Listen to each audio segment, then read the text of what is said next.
Boa noite, meus amigos. São palavras generosas, muito obrigado. Eu faço o que posso e com os meus modestos recursos intelectuais e pessoais e do pouco conhecimento que tenho no Espiritismo para poder ajudar alguma coisa na divulgação espírita. Pois é com muito gosto que aqui estou convosco, é com muito gosto que eu vejo uma sociedade espírita, uma associação espírita nascer nas mesmas premissas que Kardec sugeriu, que é exatamente começar com grupos pequenos, porque é mais fácil a harmonia, e por isso mesmo escolhi para vos trazer, sugeri, e o Afonso escolheu, porque estamos em uníssono de pensamento, escolhi este tema. Espiritismo, natureza e finalidade, porque exatamente estamos no princípio, também não só da associação, mas também do estudo, e é bom nós entrarmos desde o início e mais ou menos termos uma linha lógica de pensamento.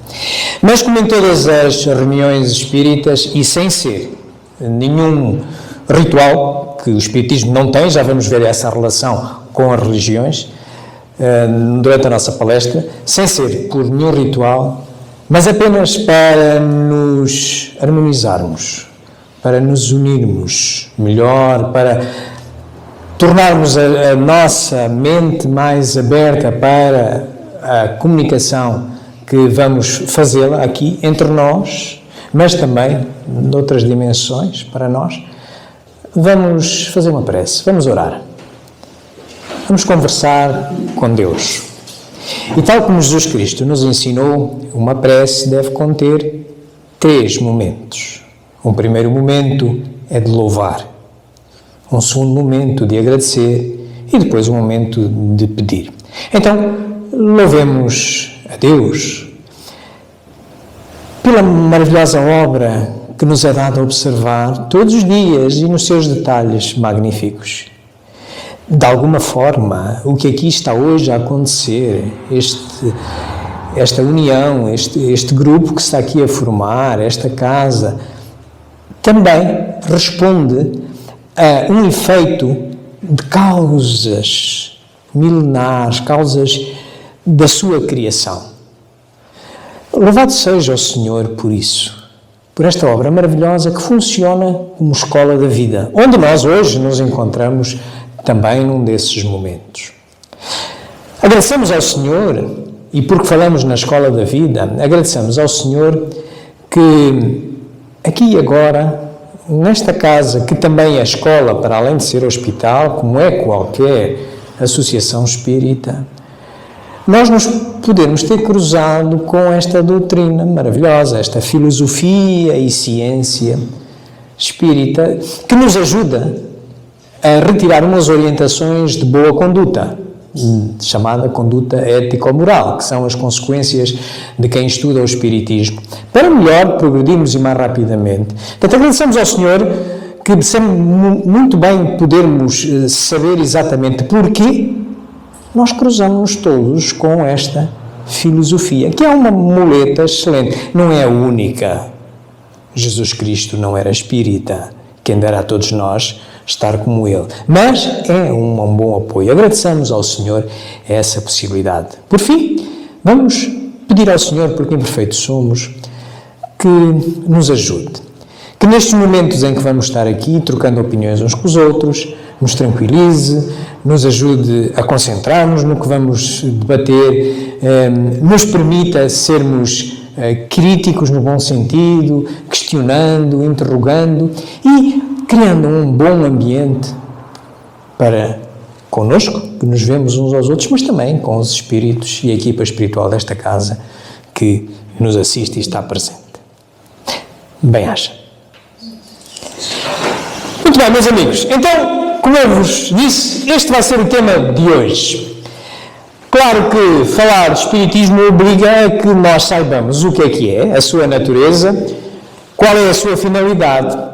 Este boneco que aqui está, o que eu vos quero trazer numa primeira ideia é que o Espiritismo é uma filosofia,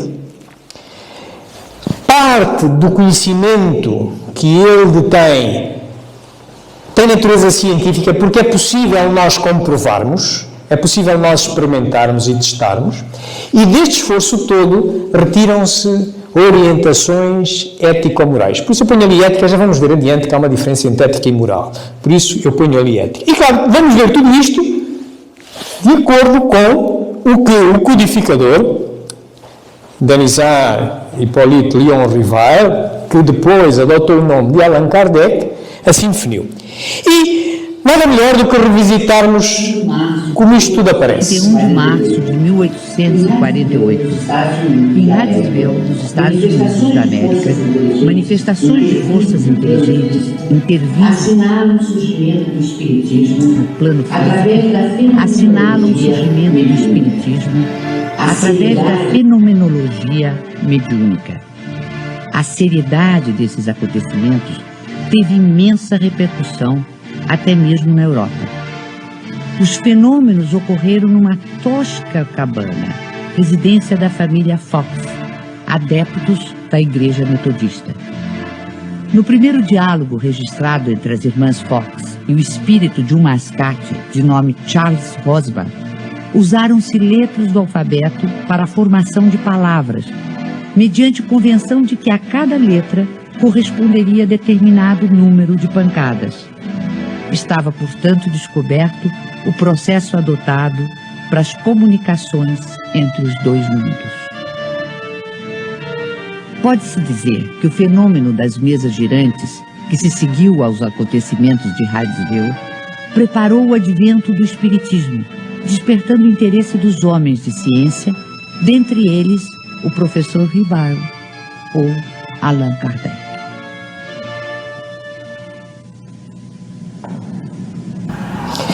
Portanto, é assim que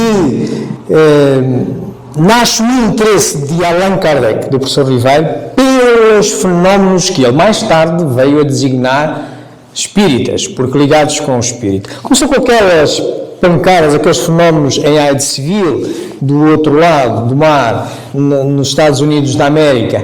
Ainda antes de Kardec se interessar por isso, nessa altura, em 1848, Kardec era um pedagogo, era um professor, ainda não pensava nas questões espíritas. Portanto, e aquilo vai-se reproduzindo, entretanto vem para a França, e em França começam a fazer aqueles encontros sociais. Não havia cinema na altura, não é? O pessoal juntava-se nos cafés, dava as mãos à volta de uma mesa, não sabiam bem o que estava a acontecer, é um pouco como o jogo do copo, não é?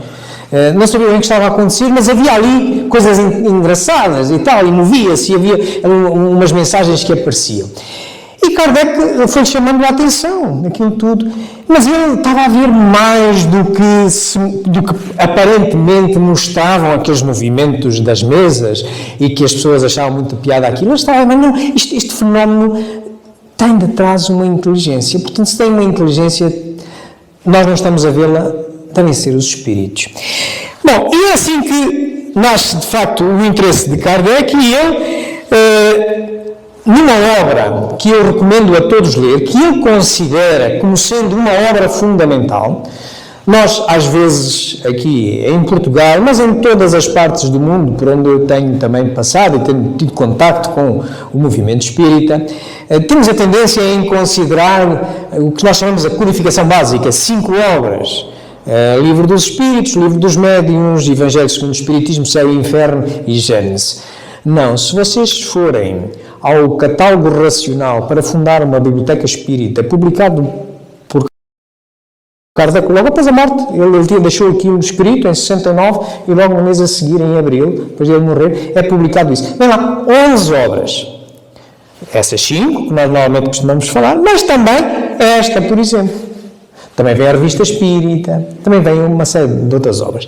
E esta é tão importante que, não sendo a primeira, se aqueles que já foram estudantes de espiritismo sabem que a primeira obra que é lançada por Kardec em 1857, em 18 de abril de 1857, é o Livro dos Espíritos. Não é o que temos hoje. Era uma obra apenas com 501 perguntas. Hoje temos 1019, mas só 1018 é que estão numeradas. Podereis depois ver e confirmar isso. Mas ele lança em 57, em 58 ele sai com a Revista Espírita, sai com uma pequenina brochura para orientar as manifestações mediúnicas, manifestações espíritas, que depois vai dar mais tarde origem ao livro dos médiuns, e em 59, portanto 2 anos depois de ele ter lançado o livro dos Espíritos, começa-se a falar bastante do Espiritismo, e a necessidade de escrever esta obra, o que é o Espiritismo, que digamos que é uma obra fundamental, mas de iniciação. E aqui nós vemos, o que é o Espiritismo, vemos 2 definições adotadas por Kardec. Uma primeira é esta, em que ele de facto diz que é ao mesmo tempo uma ciência de observação e uma doutrina filosófica. Como ciência, o que é que estuda? As relações entre nós e os espíritos, comprovando, testando, verificando. E, como filosofia, compreende as consequências morais que dimanam dessas mesmas relações. Portanto, era o que ele pretendia, ouvir os espíritos no sentido de nos aconselharem o que é que era mais correto, o que é que era menos correto para o progresso dos homens. Há uma outra definição ainda, e todas estas 2 definições vêm logo no início, aqui no preâmbulo deste livrinho. Esta mais voltada para a natureza científica do Espiritismo, em que diz que é uma ciência que trata da natureza, da origem e do destino do Espiritismo, bem como das suas relações com o mundo corporal. O tempo foi passando. No tempo de Kardec, reparai, ele falava nas consequências morais. Porquê? Porque a filosofia no tempo de Kardec não estava ainda tão segmentada como está hoje em vários ramos. Hoje temos um ramo da filosofia que se chama ética, que é a filosofia moral. Se forem um dicionário, ética, o que é? Filosofia moral. Portanto, e hoje nós podemos dizer, passado este tempo, que poderíamos compor uma definição mais abrangente, integrando as duas. Isto é uma filosofia de base científica e consequências ético-morais. Ético-morais porque é justificar o que é certo e o que é errado. Filosofar é justificar uma crença que se tem por verdadeira. A gente já vai ver a seguir. Que tem por objeto a investigação da natureza, lá está, a tal outra definição dele, origem, destino, espírito, bem como das suas relações com o mundo corporal. Portanto, esta obra eu aconselho, quem ainda não leu, deve lê-la. Também vos aconselharei outras para quem ainda se esteja a iniciar nisto. Uma das coisas que muitas vezes vem ao lume é: o Espiritismo é uma palavra criada por Kardec? Alguém acha que sim? Bom, vou enviar-vos a resposta. Não. Mas vou-vos dizer porquê. Tentar ir a este site, Making of American Books, o Google não sabe tudo, ok? E procurar Espiritismo antes de 1855. Se procurar em inglês, Spiritism. E o que é que vocês vão encontrar? Vão encontrar nada mais, nada menos do que 12 obras de 3 distintos autores. Reparei. A primeira, este senhor que é conhecido do Espiritismo, Andrew Jackson Davis, ok? Em 1850 tem uma obra que fala Spiritism. Temos aqui depois Bronson, o Espírito Batedor, uma autobiografia, há poucas teses deste senhor Burlington. Então quero dizer, 1854, 50, então mas Kardec só sai com o livro dos Espíritos em 57, só se começa a interessar por estas coisas em 55. Então, afinal, Kardec criou a palavra? Não a criou. O que ele fez é o que nós chamamos hoje um neologismo. Ele pegou numa palavra que já existia em inglês, Spiritism, acrescentou-lhe um E final e incorporou para esta ciência, esta filosofia que ele estava a estudar. Tal como nós depois traduzimos isto para português e vamos ali, um E atrás e um O ali. Portanto, o que ele fez foi tão só um neologismo. É claro que depois conceituou e apropriou este termo à doutrina espírita, mas a César o que é de César. A origem não é dele, ok? Às vezes ouve-se nas conversas coloquiais, etc., mas contra factos não há argumentos. Não tira nenhum mérito a Kardec, mas a César, o que é de César, ele também não quereria ter méritos daquilo que ele não fez. Uma outra questão que muitas vezes se fala é esta: o Espiritismo é uma religião? Bom, Kardec endereça este assunto por 5 vezes, pelo menos, nestas obras que aqui estão. Eu vou trazer-vos, para detalhe, por questões de tempo, vou trazer-vos a primeira e vou trazer-vos a última. Kardec, como qualquer ser humano, como nós, eu hoje sei mais do que ontem. Kardec também sabia mais no final da vida do que no início. Não é por acaso que ele, por exemplo, o Livro dos Espíritos, ele revê por 16 vezes em vida. Atenção. O livro dos médios 11 vezes, este livro que é o Espiritismo 8 vezes. Portanto, estamos no domínio de uma filosofia e de uma ciência, nada de dogmas, nada de... Então vamos ver, a primeira vez que é abordada esta questão, é abordada ainda estamos em 56. Em 56, Kardec estava a começar a tomar contacto. Ele admirava-se com aquelas questões das mesas girantes, mas há aqui um fenómeno qualquer inteligente que eu tenho que descobrir o que isto é. Portanto, e ele começou a ir a umas reuniões, em 55 começa a ir a umas reuniões mediúnicas, e em 56 ele já começa a estudar isto e já tem vários médiuns com quem ele vai fazendo perguntas e obtendo respostas. Estava a elaborar o livro dos Espíritos. E com na casa do Sr. Rostand, era um amigo dele que era magnetizador, e que trabalhava com ela, esta senhora, a senhorita Jafé, consta, não posso provar, mas consta, que esta senhorita Jafé foi a encarnação anterior de Francisco Cândido Xavier. É dito por ele, em vida, foi dito por ele em vida. Não, vale o que vale, pouco interessa, é só uma curiosidade, só vos estou a trazer uma curiosidade. Portanto, e há um espírito que lhe diz, primeira revelação da missão de Kardec, deixará de haver religião e uma se fará necessária, mas verdadeira, grande, bela e digna do Criador. Seus primeiros alicerces já foram colocados. Quanto a ti, Rivalho, a tua missão é aí.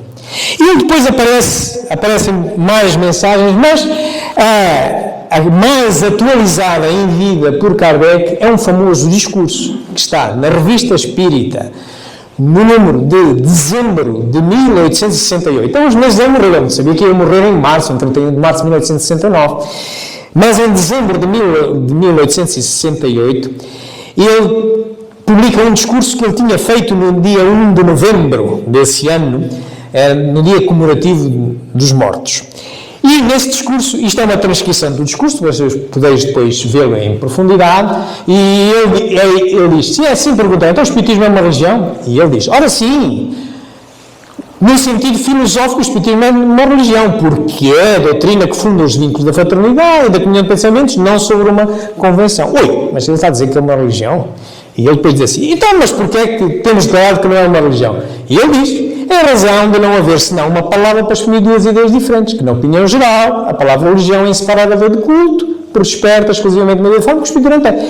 Eis porque simplesmente se diz doutrina filosófica e moral, e por isso, naquelas definições que ele tem no livro que é o Espiritismo, ele só fala filosofia, moral e ciência. É fácil de perceber. Religião, etimologicamente, religar, etc., vem no sentido de unir, ligar-nos com o que é invisível, o que está por cima de nós, ligar-nos a Deus, etc. Mas unir, filosoficamente, as religiões todas nascem para unir. Agora, fazei uma experiência. Quando daqui sairdes, logo, irei pela rua, e a primeira pessoa que encontrardes, parai e diz, desculpe, qual é a sua religião? E se a resposta da pessoa, se vocês tiverem uma religião e não for coincidente com a vossa, o que é que você diz? Ui, não és do meu clube. Ah, é? Então, mas a religião não é para unir. Estão a ver? A nossa linguagem é curta. E a religião realmente nasce para unir e para nos esclarecer, e acaba por, ao longo dos tempos, porque não temos outro termo melhor, é-lhe dada, começa a dar uma questão de forma. Há os católicos, que são as igrejas, têm os santos, os padres paramentados, uma hierarquia, etc. Os muçulmanos têm outra coisa, e portanto vamos pelas formas, e as pessoas, não és da minha religião, oi, mas espera aí, isto é o Benfica Sporting, o que é isto? Estão a ver? Por isso Kardec diz que não, isto não é uma religião. Exatamente porque não há aqui um termo para isso. E basta nós olharmos, se nós pegarmos num dicionário de hoje em dia, se nós formos à procura de uma definição de religião, nós encontramos vulgarmente estes pontos. É uma instituição que congrega fiéis seguidores de uma determinada teologia, uma forma de ver a Deus, com ritos e sacerdotes. Ok? Muito bem. Então, vamos olhar. Se assim é, agora vamos pegar no Espiritismo e vamos ver. Mas o Espiritismo é alguma instituição? Tem algum certificado? Quem pertence ao Benfica tem o cartãozinho do Benfica ou de Sporting e tal. Mas nós temos aqui algum cartão? Temos aqui algum chefe? Temos aqui algum Papa? Não temos. Congrega fiéis seguidores, mas espera aí, quem não é espírita é infiel? Se há fiéis, há infiéis. Então, mas nós andamos a combater os que não são. Não fazemos proselitismo. As pessoas se encontram virtude nesta forma de olharmos para a vida, muito bem, se não encontram, são nossos amigos na mesma. Não tem problema nenhum. De uma determinada teologia. A teologia tem uma coisa engraçada. A teologia normalmente é dita de uma forma simples, as verdades sagradas, as verdades de Deus vertidas num livro sagrado. E cada religião, consoante a teologia, a forma de abordar Deus, tem os livros sagrados. Mais conhecido para nós, nós temos a Bíblia Sagrada, não é? Na religião cristã católica, ok? Que tem o Novo Testamento e o Antigo Testamento. A religião dos judeus, o judaísmo, por acaso conhecido, só tem o Antigo Testamento, chama-lhe o Torá. A religião muçulmana tem o Corão. É uma religião que também vem de Abraão, é uma das 3 de Abraão. Mas se nós formos comparar tudo isto, a gente vê coisas diferentes. Então, peraí, mas o Deus não é único? Então, se o Deus é único, como é que pode dizer coisas distintas? Estão a ver?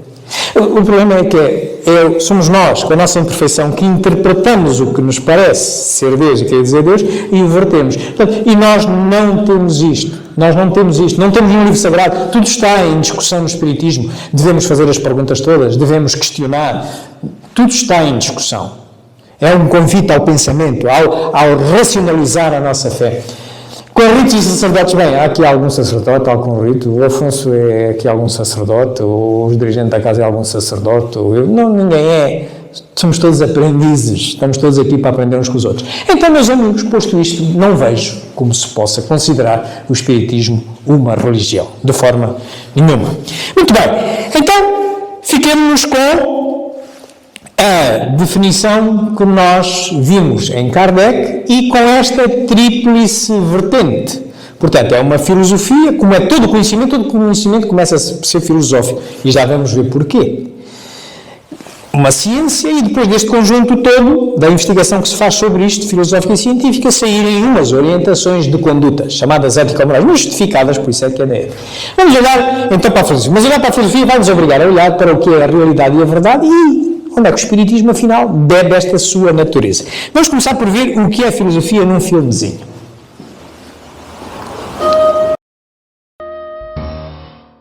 Compreendemos a filosofia contextualmente, conforme vamos discutindo filosofia e trabalhando com ela. Os problemas filosóficos vão nos auxiliar para compreender melhor que essa área.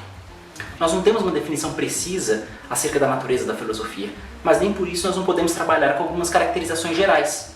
O primeiro tópico, por exemplo, é a natureza dos problemas filosóficos. Os problemas filosóficos são problemas fundamentais acerca de diversos assuntos, como a própria realidade, existência, conhecimento, valores morais, estéticos, razão, mente, própria linguagem. Mas, se pararmos para pensar, existem várias outras ciências que também trabalham com problemas fundamentais. Por exemplo, a física, que trabalha com os problemas fundamentais acerca da natureza física do mundo. Então, a gente pode ir para o segundo tópico, o tipo de problema filosófico. Os problemas filosóficos são problemas conceituais. São problemas que nós não podemos tratar empiricamente em um laboratório e achando a solução para esses problemas. Mas pense bem, a gente trabalha com uma outra área que é bastante conceitual, que é a matemática. Então, o que diferencia a matemática da filosofia? O raciocínio empregado. O raciocínio filosófico é marcado pela argumentação crítica, sistemática e racional para solucionar os problemas filosóficos. Enquanto isso, a matemática tem um tipo de raciocínio específico. Por exemplo, nós podemos verificar os cálculos matemáticos colocando-os no computador grande parte das vezes. Mas nós não conseguimos uma solução para os problemas filosóficos colocando os problemas no computador. Esse tipo de solução não é encontrado via um mero raciocínio matemático. Com isso, nós vamos para o próximo tópico, que é a verificação. Nós não verificamos se uma resposta a um problema filosófico é verdadeira ou não, indo para um laboratório, fazendo isso sozinho, sentado numa poltrona, ou mesmo pedindo ajuda para um computador. Nós verificamos e analisamos as respostas filosóficas em debate, em conversa, em argumentação. Nós precisamos avaliar a argumentação a favor ou contra. Por fim, vale notar que a filosofia pode geralmente ser dividida em 3 grandes áreas. A primeira, por exemplo, é a metafísica, cujos problemas tratam acerca da natureza mais básica da realidade. Alguns problemas famosos dessa área são, por exemplo, o que são as propriedades, como ser laranja ou ser um livro. Um outro grande problema é por que algo e não nada, ou o que é a verdade. Uma outra grande área da filosofia é a epistemologia, ou também conhecida como teoria do conhecimento. essa área é marcada por problemas que tentam compreender o que é o conhecimento, quais são as nossas faculdades cognitivas que nos permitem conhecer o mundo e como podemos conhecer o mundo. Alguns grandes problemas dessas áreas são, por exemplo, o que é o conhecimento? É o testemunho uma boa forma de justificação? E o que seria o conhecimento a priori? Uma terceira grande área da filosofia é a filosofia moral ou ética, cujos problemas centrais tratam para compreender o que é o certo a se fazer, quais são as nossas ações justas. Alguns exemplos de problemas clássicos nessas áreas são o que é o bom, o que é o correto, o que é moralmente errado.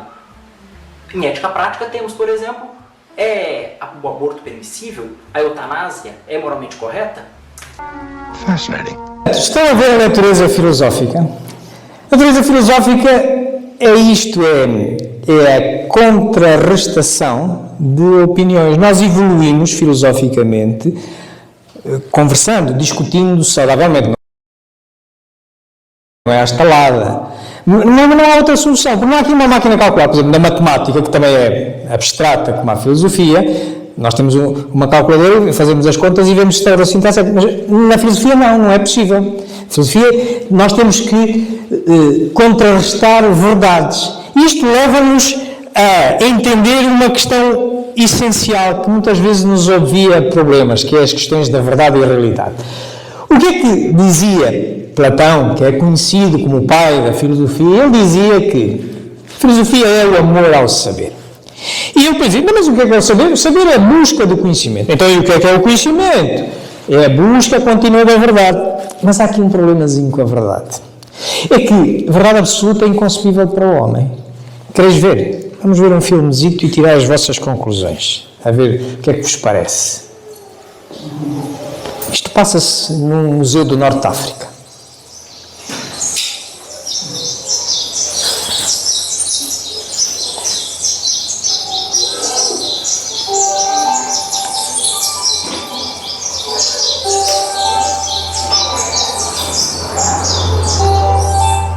A realidade é esta. E nós convido e tal, até vimos vários detalhes. Ora bem, vamos ver que há uma pessoa que sabia que existia lá esta janelinha e passa por lá e tira esta fotografia e vai dizer para casa que viu aquilo. É muito curtinha esta verdade, é muito pequenina, não é? Outro que não tinha tempo passou ali de lado e tirou aquela fotografia. As duas estão certas, não estão? Como também está certa este vídeo, que até descreve mais, mas mesmo assim não conseguimos descrever tudo. Não, porque o vídeo só andou a filmar desta parte, e nem então ir lá atrás, etc. Então, meus amigos, a verdade é só uma versão da realidade, certo? Então, não nos apaixonemos pelas nossas verdades, não nos adianta nada. Saibamos nós justificar as nossas verdades, ouvir outras e ver se há algo de melhor. E se esta não é boa, deixar esta e colher outra.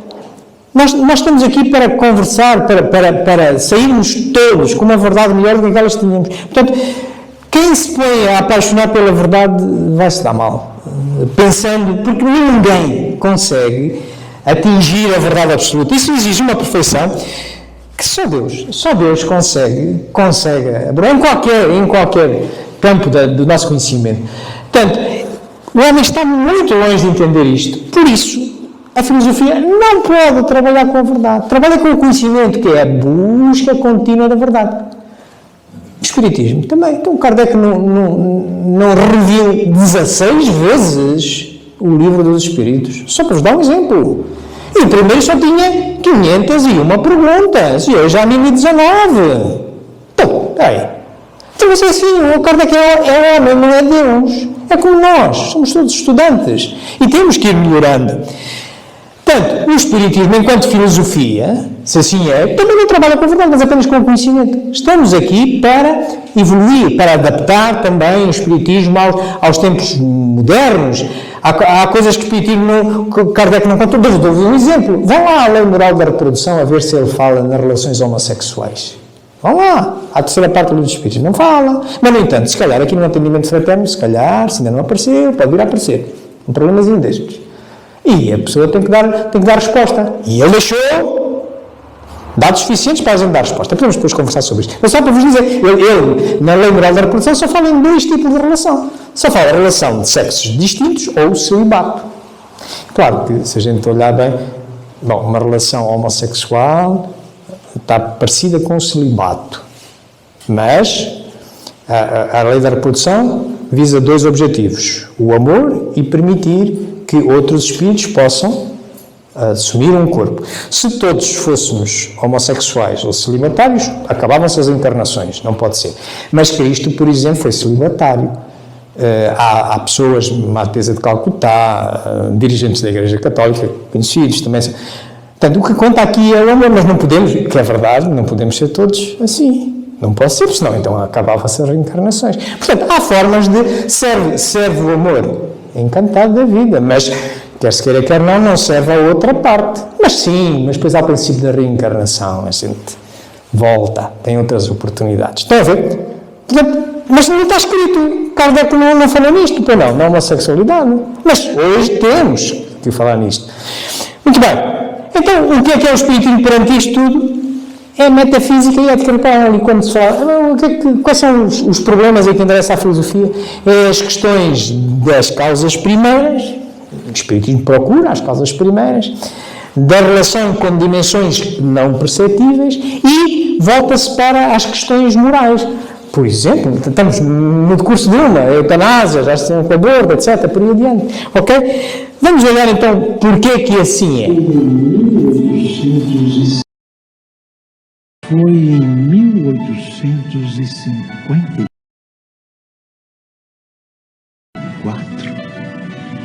que pela primeira vez ouvi falar das mesas girantes.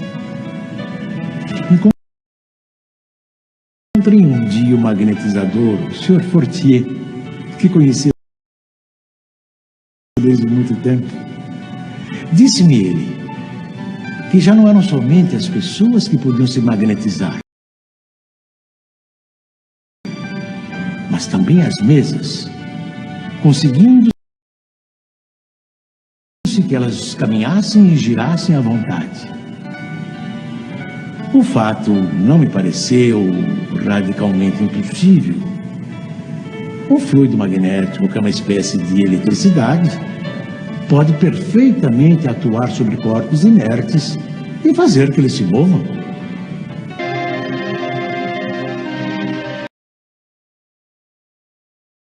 Algum tempo depois, encontrei-me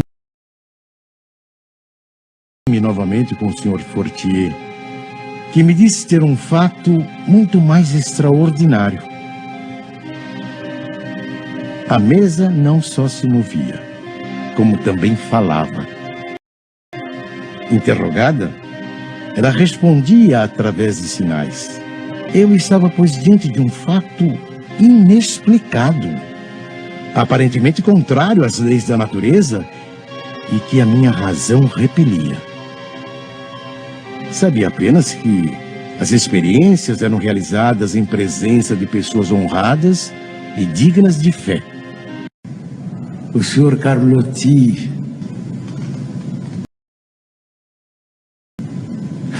foi ele o primeiro a me mencionar a intervenção dos espíritos.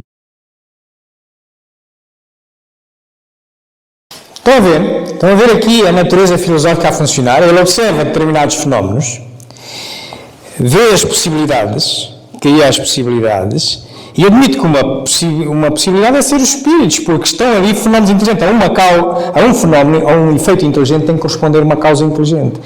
Portanto, aquilo as pancadas, quando se transforma em código, dizer assim, uma pancada é assim, 2 pancadas é não. Está aqui um ato inteligente já. Uma coisa é só pancadas fortuitas, não tem significado nenhum. Outra coisa não, é eu tentar estabelecer um código com quem eu não estou a ver, mas que tem capacidade de emitir as pancadas e eu estar de acordo comigo num código. Está aqui uma inteligência de trás. Está a filosofar. Está a buscar uma crença que ele desenvolveu como verdadeiro. Isto são os espíritos. Tem aqui uma inteligência aqui atrás disto e ele vai justificar. Ok? Muito bem.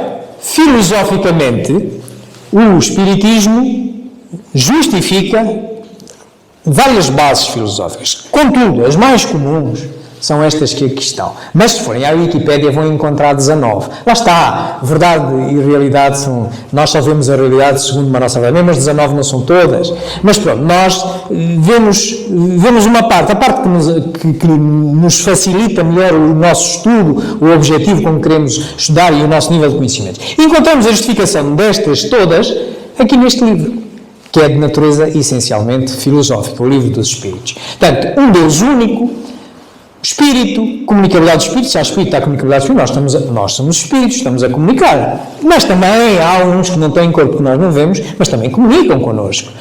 A reencarnação não é só um tirinho, não é verdade? Pluralidade dos mundos, não estamos sozinhos. Muito bem. Destas 5 bases, esta só tem natureza filosófica e acho que só vai ter. Eu vou-vos dizer simplesmente porquê. Nós, para tornarmos algum conhecimento científico, temos que o levar à experimentação, não é? Temos que levar a um laboratório, não é?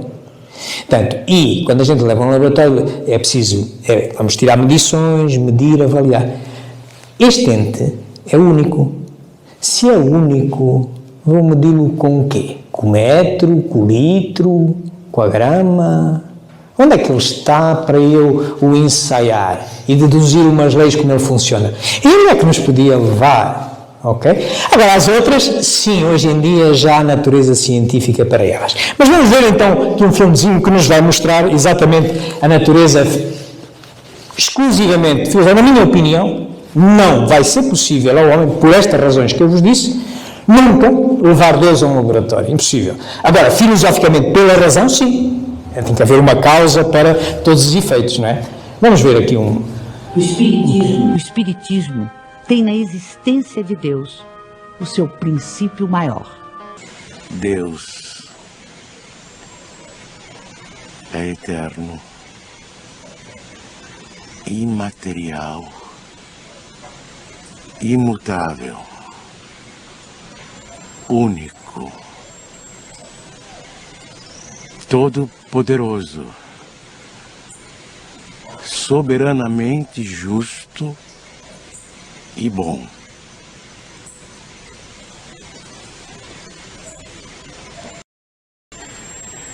Este é o melhor conceito que a nossa limitada inteligência pode fazer daquele que criou. Só podemos lá chegar pelo raciocínio. Então, se estamos no domínio do raciocínio pela razão estamos a filosofar. Ok? Muito bem. Das outras, já nós podemos ter hoje em dia, com a tecnologia que já temos algumas evidências. E também Kardec, as outras conseguiu submetê-las à experimentação. Nomeadamente, as leis da mediunidade vão ao livro dos médiuns, é o melhor manual científico, e o primeiro manual científico de Kardec. Tem lá as leizinhas todas que regulam as capacidades mediúnicas que ele identificou na altura. Ok? Isto é ciência. Ok? Então, mas vamos olhar para a ciência. O que é ciência? Vamos começar por ver isto. E depois, então, vamos ver, falamos de ciência, falamos de método científico, e vamos olhar para a codificação e perceber onde é que está a natureza científica na codificação espírita. Mas vamos começar por ver o que é a ciência e a diferença para a filosofia, ou a sua relação. Então, o que é ciência? É um conhecimento dos fenômenos do mundo. A filosofia era um conhecimento racional da realidade. A gente pode colocar aqui realidade. Conhecimento dos fenômenos da realidade. Mas por que a ciência é o conhecimento dos fenômenos? Ficou uma coisa assim bem mais fraca, por assim dizer. Porque antes a gente tinha conhecimento das coisas. Agora com a ciência a gente avançou muito, só que a gente tem conhecimento só dos fenômenos da coisa. Eu não tenho conhecimento da coisa mesmo, daquele determinado objeto. Eu tenho conhecimento apenas do fenômeno daquilo. Então, ciência é o conhecimento dos fenômenos do mundo que obedece um determinado método, um determinado procedimento.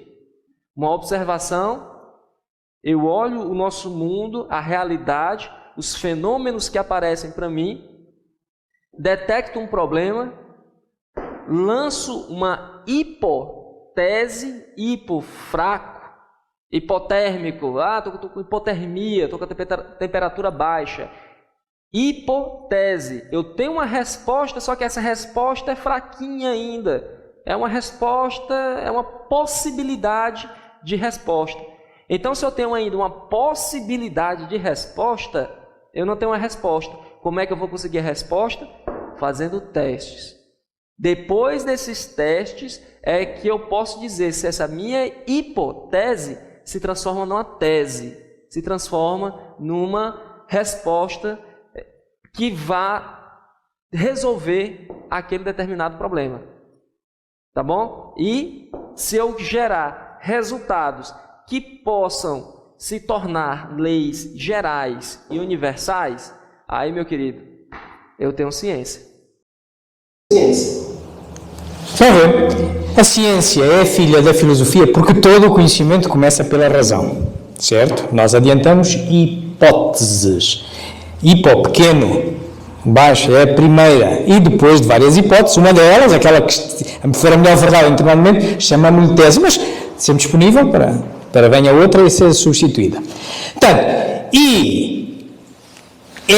tudo isso nasce da filosofia. Depois, aquele conhecimento que podendo passar por este crivo, Deus não pode. Como é que vamos levar a testes de Deus? Não pode. Vai ficar só pela filosofia. Mas a comunicabilidade do espírito, sim. Então o livro dos médiuns não diz lá quais são as leis que regem a psicofonia, a psicografia, a influência do meio, etc. Por aí dentro. Sim. Ok? E tem lá leis gerais e universais. Muito bem.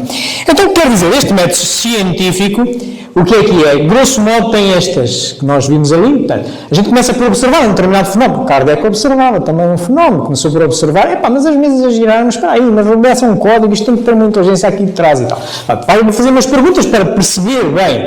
E depois cria hipóteses. Depois, a partir daí, entra na experimentação. Mas quando nós estamos nesta fase, reparai, estamos numa fase eminentemente filosófica. Porquê? Porque só a razão aqui é que está a funcionar. Só o nosso raciocínio, o nosso conhecimento, é a dita crença verdadeira justificada, que dizia Platão, que era filosofar. Temos uma determinada crença verdadeira e vamos justificar pela nossa razão o que é que ela é. Depois criamos as hipóteses. E então, sim, depois entramos numa fase científica, digamos assim, do método científico, em que vamos sujeitar as hipóteses que temos à experimentação. No Espiritismo, nós utilizamos como uma ferramenta de laboratório esta. Isto é fácil fazer com uma metáfora. Imaginai a astronomia. A astronomia usa como ferramenta o quê?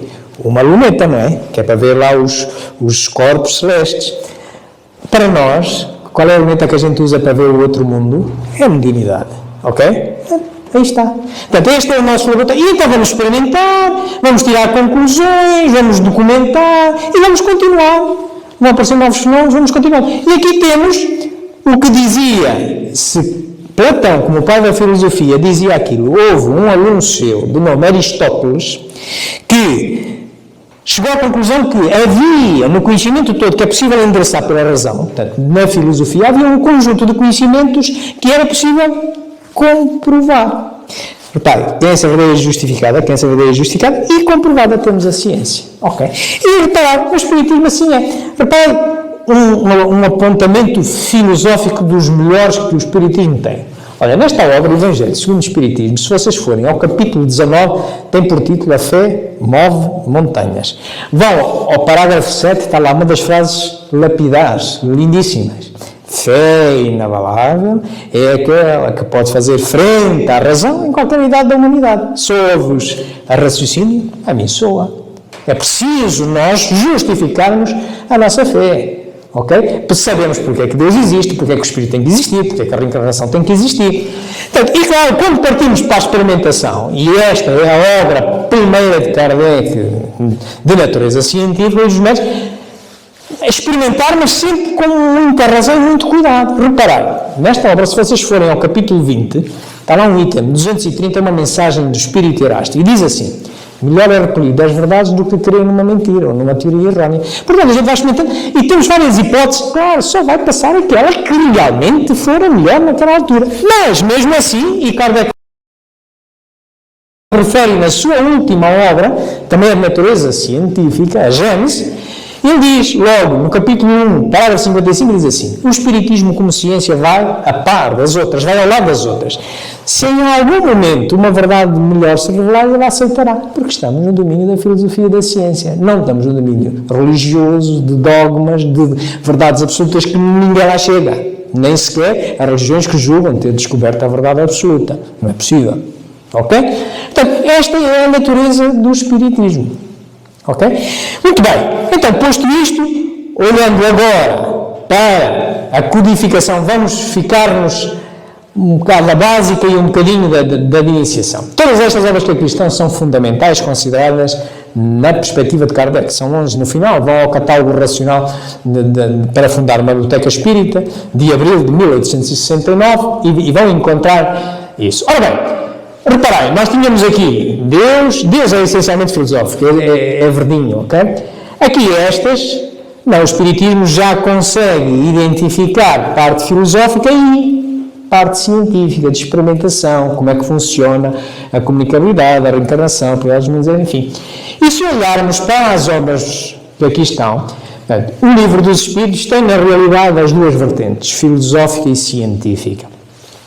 E toda a outra parte do que chamamos a codificação básica dentro da fundamental, baseia-se naquela. Reparem, a primeira parte, as causas primeiras, fala de Deus, do universo, como é que isto apareceu, vão à Gênese que encontram lá isso, logo na primeira parte da Gênese, dá origem à Gênese. A segunda parte fala da vida espírita, a comunicabilidade dos espíritos, dá origem a este livro científico. Temos aqui 2 livros científicos. A terceira parte, que são as leis morais, está lá aquela da lei moral da reprodução que falávamos há pouco, além de outras, estão lá 10, é eminentemente filosófica e está refletida muito no Evangelho segundo o Espírito. Quando a gente lê o Evangelho, estamos a ler orientações ético-morais para o nosso progresso. Como a quarta parte, que tem por título Esperanças e Consolações, não é? Se bem estão lembrados, para quem já leu o Céu e o Inferno, o Céu e o Inferno é uma coletânea de mensagens de espíritos que morreram, portanto, desencarnaram, e em função da vida que tiveram, agora vão-nos contar de lá para cá como é que as coisas acontecem, os suicidas, os esquizofrénicos, etc. Portanto, baseia-se fundamentalmente na quarta parte. Kardec concebeu assim, desta maneira. E a introdução e os prologados do livro dos Espíritos dão origem ao que é o Espiritismo. Uma obra filosófica, que é de iniciação. E temos a Revista Espírita. A Revista Espírita tem as mesmas duas características, porque a Revista Espírita é uma obra fundamental. Muita gente não a lê, mas deve lê-la.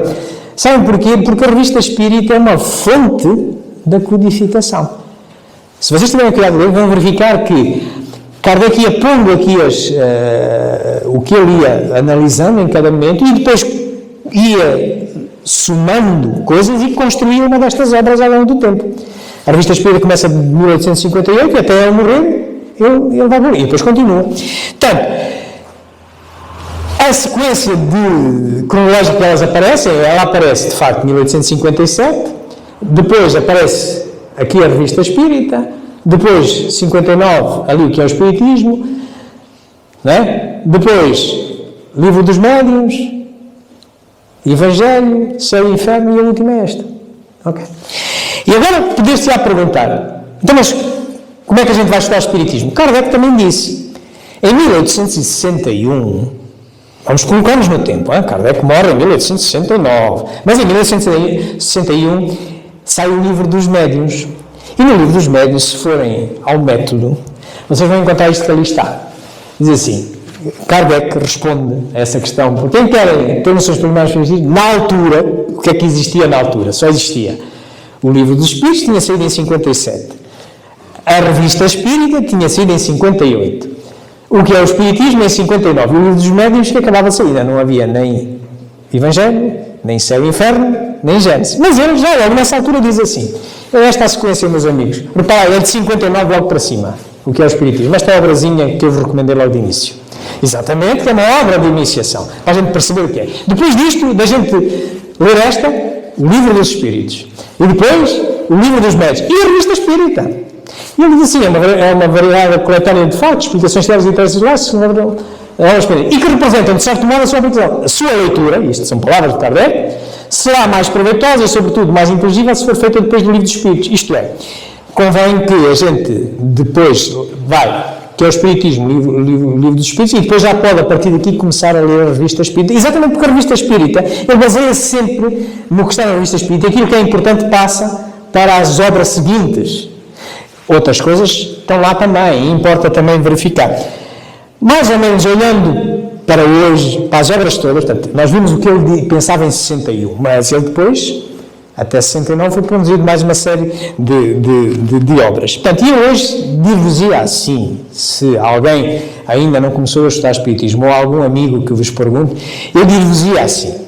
Olha, começar primeiro por aqui, que é uma obra fundamental que eu também considero.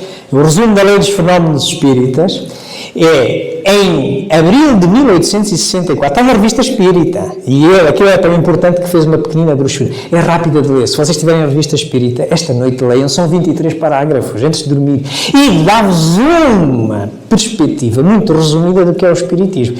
Mas é uma perspectiva só, é 1864. Comecei por aqui. Depois, então, ir ao que é o Espiritismo. Já Kardec dizia em 1861. É uma obra de iniciação fundamental. Todas estas são fundamentais na perspectiva de Kardec, do catálogo racional das obras espíritas. Depois disso, então, e de ler o Livro dos Espíritos. A partir daí, Livro dos Médiuns, e depois Revista Espírita, mas, tal como disse Kardec, podeis fazer assim. Podeis começar a ler a Revista Espírita, logo de seguida ao Livro dos Espíritos. Não deveis entrar na Revista Espírita sem ter lido o Livro dos Espíritos. E a partir daqui, como eu vos disse, a Revista Espírita é a fonte de todas as outras obras. Estão a ver? Voltemos para trás. É a fonte de todas as outras obras. Portanto, esta é a sequência que me parece mais lógica para quem quer estudar Espiritismo, com as obras todas que Kardec nos deixou. Ok? Muito bem. Questões científicas à parte, para este esforço todo, o que é que a gente viu? É para sacarmos dali orientações ético-morais. E aqui há uma diferença entre ética e moral que já vamos ver. Mas vamos começar por perceber o que é a ética.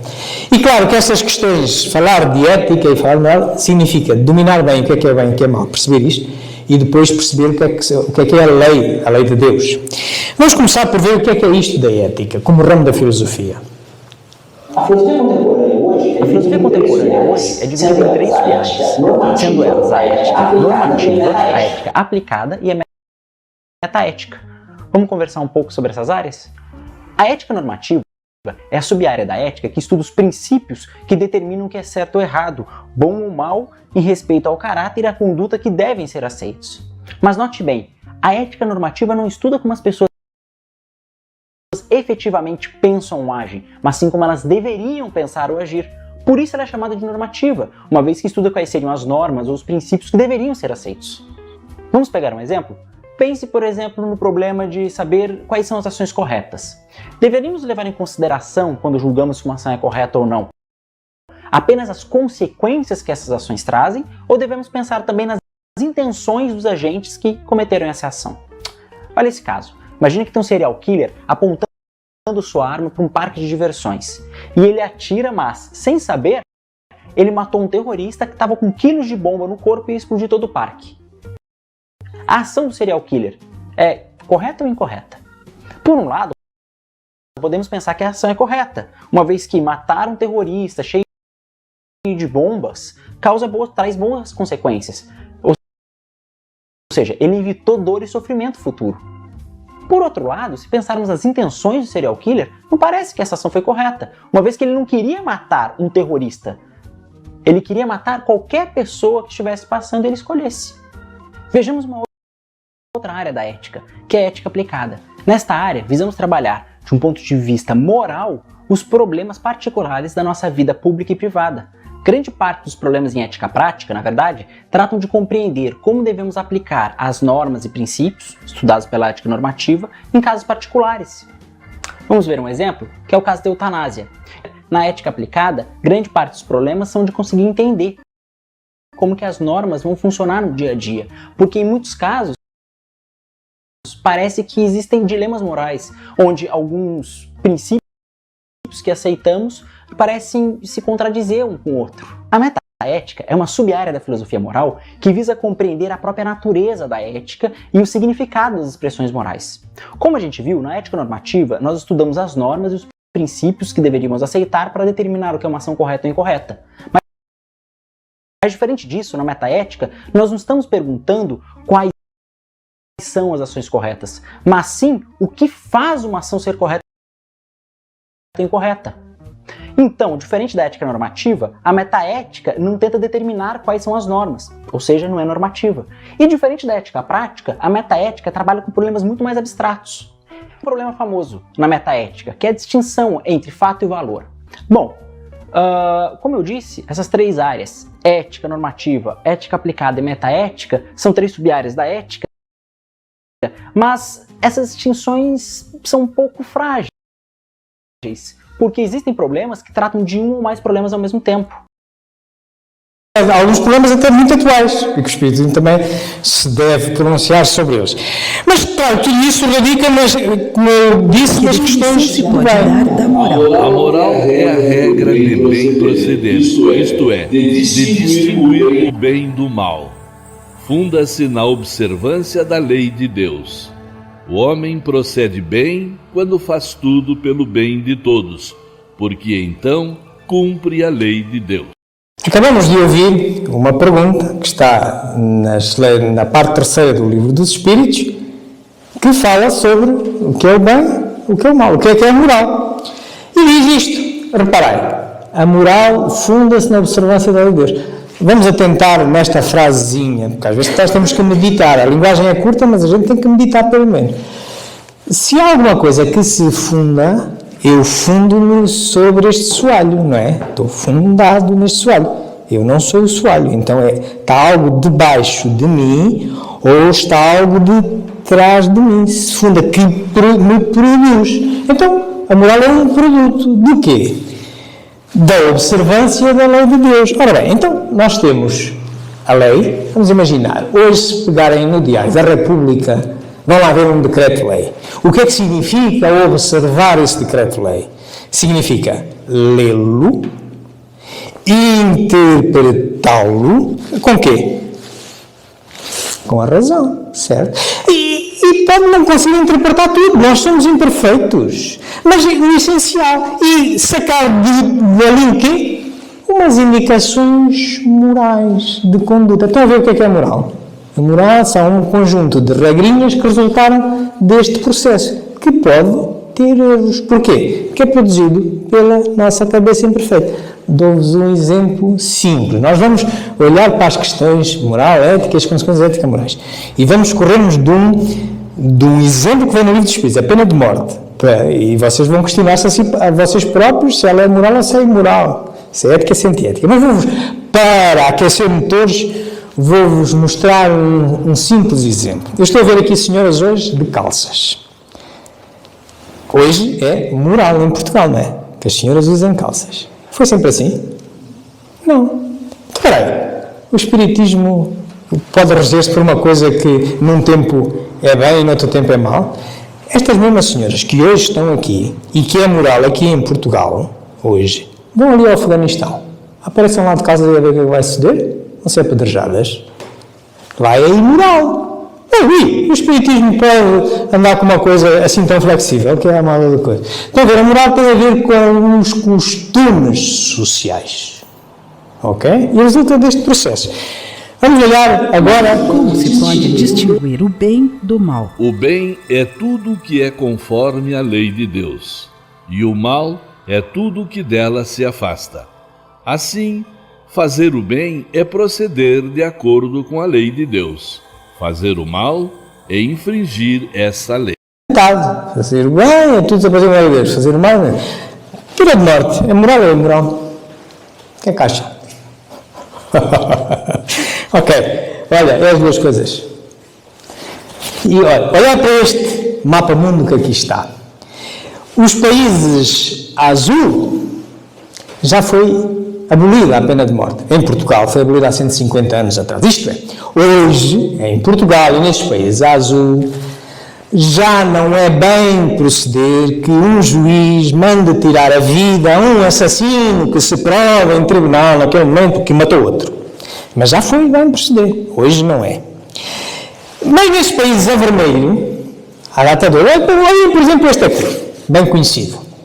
Nos Estados Unidos existe pena de morte, em vários estados, por exemplo no Texas. Então significa que lá a sociedade pensa que é moral, é bem proceder, que um juiz mande tirar a vida a um assassino que se provou em tribunal que matou outro.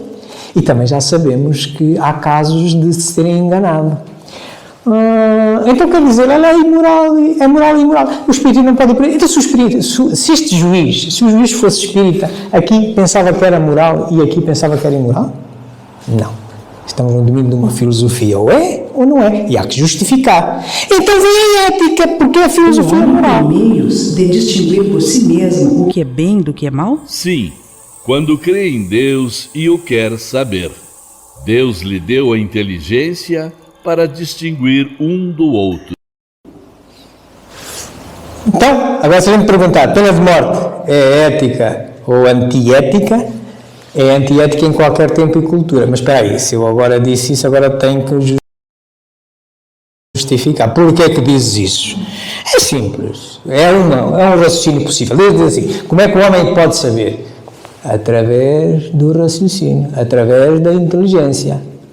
Então, através da inteligência, nós podemos construir este círculo e podemos construir outro. Então, espera aí, o homem é imperfeito, não é? É imperfeito aqui, onde ela é antiética, já não é bem proceder, como é, e onde ela já é imoral, como é nos Estados Unidos, onde ela é moral. Mas lá será ética? Não, é antiética. Porquê? Porque se o homem é imperfeito, pode errar, não é? O juiz pode errar, não pode? Então, isso pode errar, não pode atribuir penas irreversíveis. Mande-o para a cadeia, sim senhora, se enganarem, passado uns anos, ao menos não fizeram algo que não podem emendar a mão. Tiram-no da cadeia, tentam reabilitá-lo. Se o tiverem morto, como é?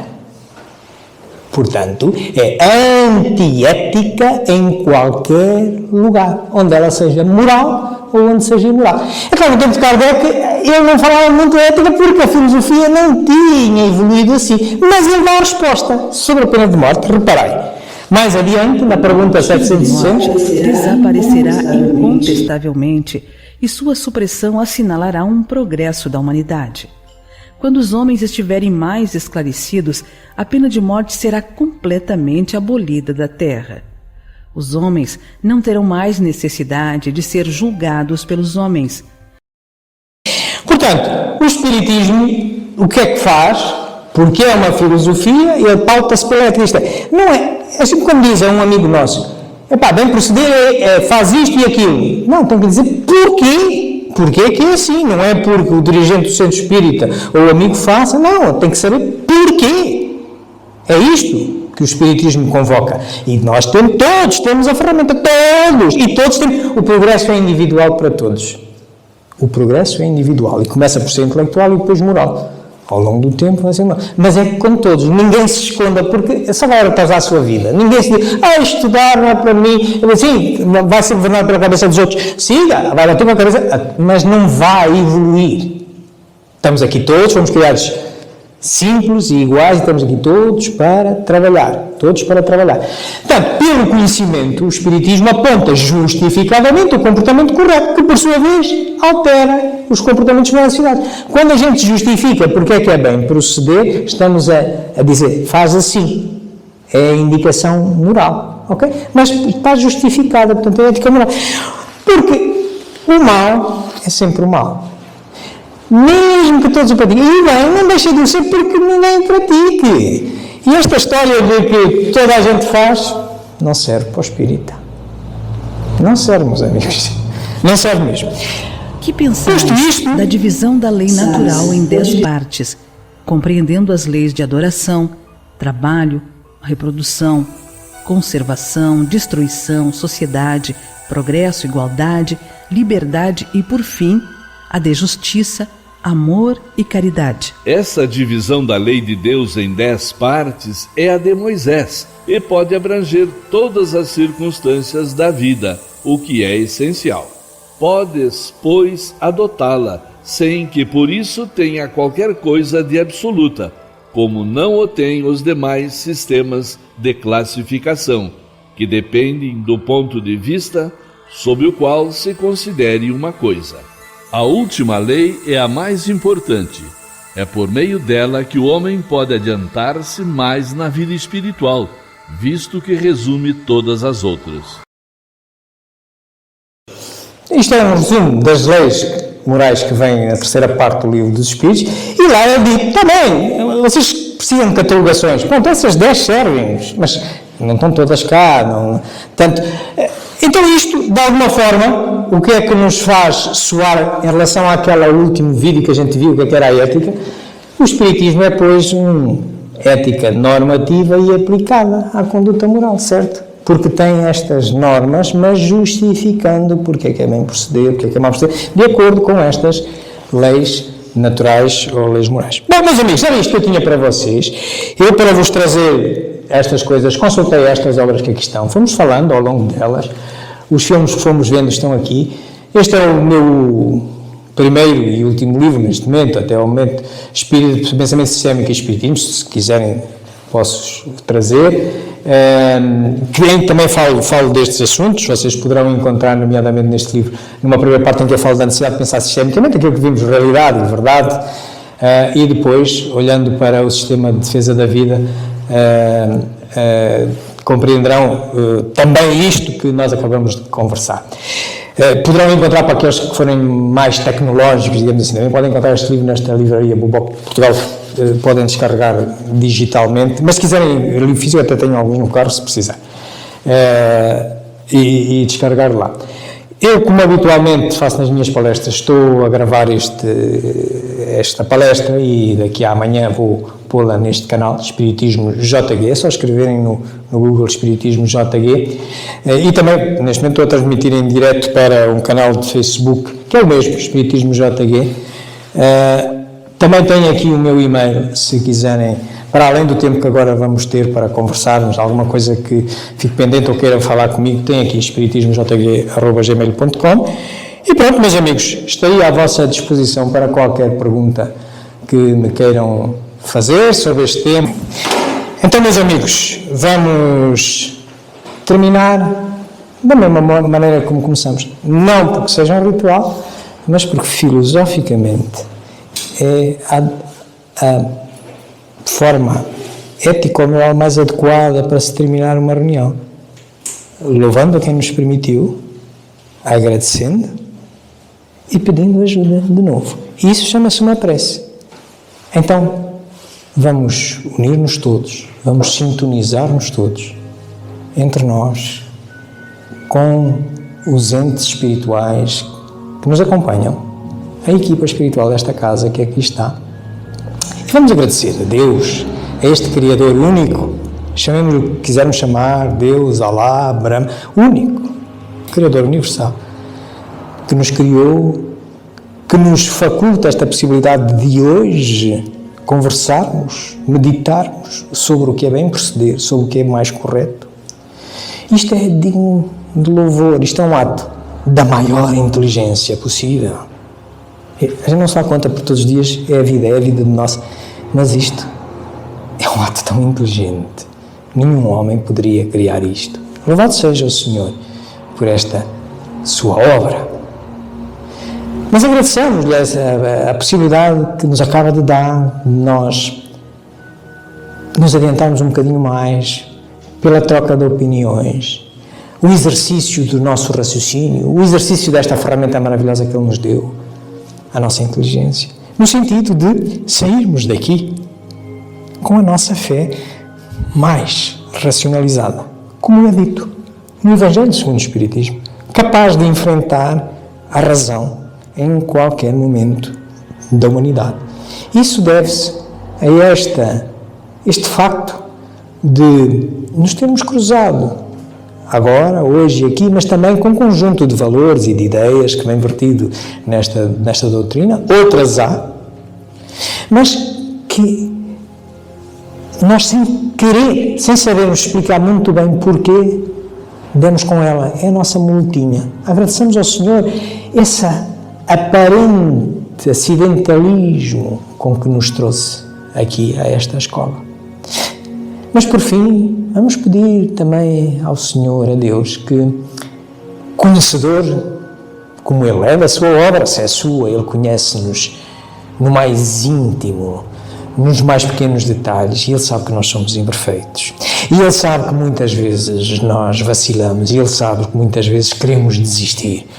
Quando enfrentamos dificuldades, dificilmente nós percebemos que aquilo a que chamamos dificuldades é, afinal, e tão só o melhor que nós podemos ter em determinado momento e o que nos é mais útil para o nosso progresso.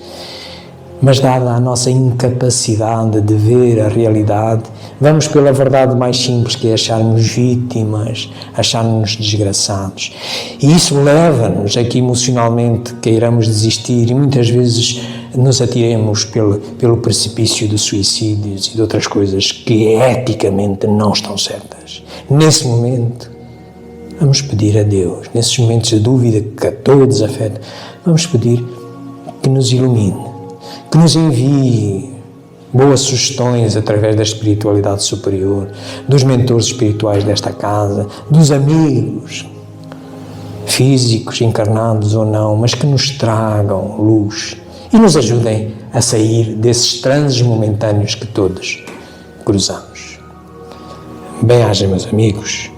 Uma boa semana a todos.